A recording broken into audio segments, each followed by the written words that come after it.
Hello everyone and welcome back to my channel.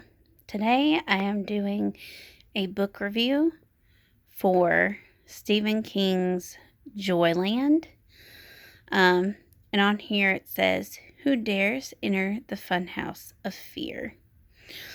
So this is, this cover and stuff is deceiving. And so is like the little writing up there, "Who dares to enter the funhouse of fear?" Because and Stephen King in general, you think it's going to be creepy, scary, or like a sci-fi thing. This was none of that. This is mainly about this, this guy who's in college, and it's about one summer he gets this little job at Joyland because he's trying to pay for tuition. And he's going to like a little community college, and he wants to go to, this bigger, better college with his girlfriend. And he goes through his little heartbreak. It's like a coming of age story. And like he's really, during the summer is when he like really grows up and experiences a lot in life. And so it's mainly telling about his little, summer in Joyland, working at this little carnival, and like the different things he experiences. But mainly there's this fun house that several people think is haunted because back in the day this murder took place. This woman was killed, and on the funhouse ride. So nobody found out who done it. Like, people took pictures of him, but nobody knew who did it because you just couldn't tell by the way he was dressed, and his face was hid. The only thing that was there was a tattoo. So he becomes curious about this fun house that everybody says is haunted. They've seen the woman who died. There's a ghost there. So there's like that aspect, but it doesn't really get creepy.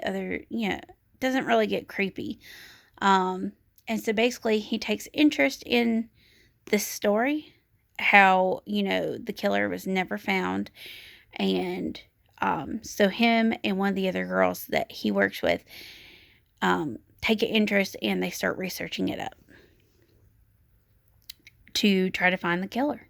And during this time, he also meets this woman and her son, who has this is kind of sci-fi-ish. Like, he has like just these special powers. He knows things. That's his big thing. He knows things. He doesn't have to have anybody to tell him. He just knows what people are feeling, what they're thinking, and what's going to happen. And that's the most sci-fi and creepy it gets. So it wasn't a bad book, but for me, it wasn't my favorite book by Stephen King. And I guess it's not his typical writing. So I would give this a 3 stars. Like I said, it wasn't a bad book. It's just, it wasn't what I was expecting. That's the problem. It wasn't what I was expecting.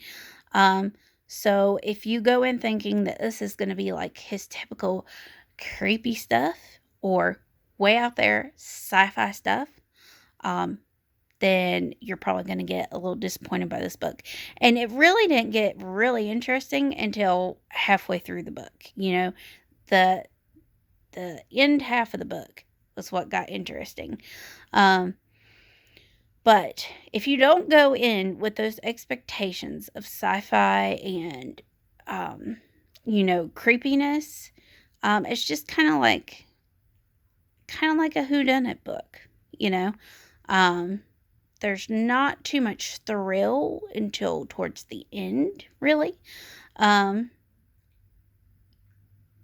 so, like, for me, it was a 3 because it wasn't what I expected. So, but for somebody who doesn't expect that, it might be a little bit better if you don't go in thinking it's going to be his typical stuff. And that is my review for this book. I hope everybody likes the review I did. If you do, like and subscribe. If you have different thoughts on it, let me know what your thoughts are on this book if you've read it.